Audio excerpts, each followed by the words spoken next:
اسلام کا ایک جرری دلیر ہے.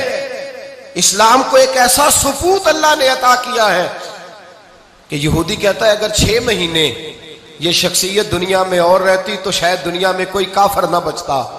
وہ سپوت کون ہے؟ وہ حضرت عمر فاروق رضی اللہ تعالیٰ عنہ. میرے نبی پاک علیہ السلام نے فرمایا میرے بعد کوئی نبی ہوتے تو خطاب کے بیٹے عمر ہوتے. لو کان نبی بعد لکان عمر ابن خطاب. میرے بعد کوئی نبی ہوتے تو خطاب کے بیٹے عمر ہوتے. تاریخ کا حوالہ اٹھا رہا ہوں, ایک ورق الٹ رہا ہوں. اس عمر فاروق کو در رسول پر لانے والی, اس عمر کو اللہ کے گھر کی طرف رستہ دکھانے والی, اس فاروق اعظم کو دین کا سپاہی بنانے والی, یہ کوئی اور نہیں ہے, یہ عمر فاروق کی ہمشیرہ ہے. یہ جناب عمر کی بہن ہے.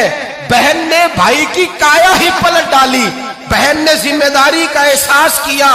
بہن نے ذمہ داری کا احساس کیا تو اس رنگ میں قرآن پڑھا کہ فاروق اعظم فرماتے ہیں میرے دل سے کفر دور کر کے مجھے رسول اللہ کا غلام بنا دیا ہے. بہن اگر ذمہ داری کا احساس کرے, بہن اگر ذمہ داری کا احساس کرے.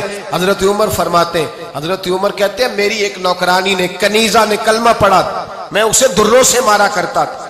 میں تلوار لے کے گھر سے نکلا حضور کو شہید کرنے, تو مجھے کسی صحابی نے کہہ دیا تو حضور کو شہید کرنے جا رہا ہے, گھر کی تو خیر منا, تیری بہن اور بہنوئی بھی کلمہ پڑھ گئے. کہتے میں گیا, باہر دروازے پہ تھا تو میری ہمشیرہ اندر قرآن پاک کی تلاوت کر رہی تھی.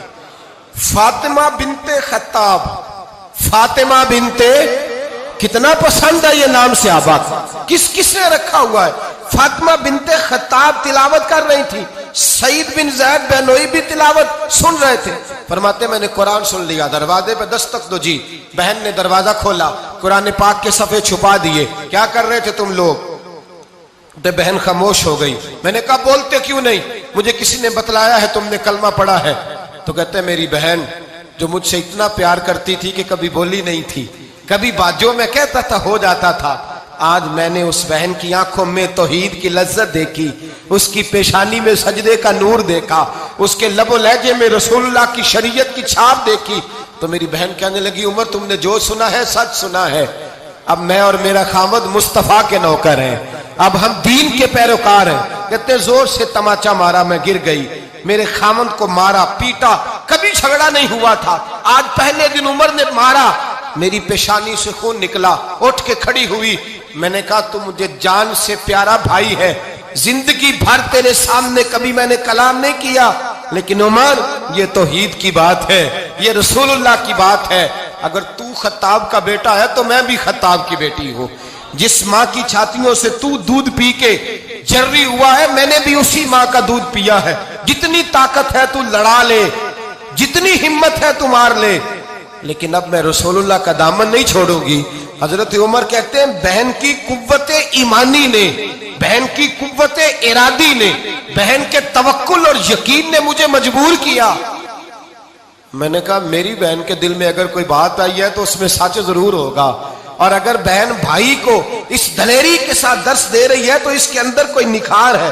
میں نے کہا لا ذرا تو کیا پڑھ رہی تھی؟ جناب عمر کہتے ہیں پھر بہن نے دلیری والا جواب دیا. فرمایا ایسے کیسے لاؤں, جا پہلے غسل کر کے آ, جا وضو کر کے آ, کپڑے بدل کے آ. یہ رسول اللہ کا قرآن ہے, یہ اللہ کی کتاب ہے. بے وضو بے غسل نہیں پڑھی جا سکتی. فرماتے میں غسل کر کے کپڑے بدل کے جو بیٹھا, بہن نے قرآن پڑھا, بہن نے قرآن پڑھا.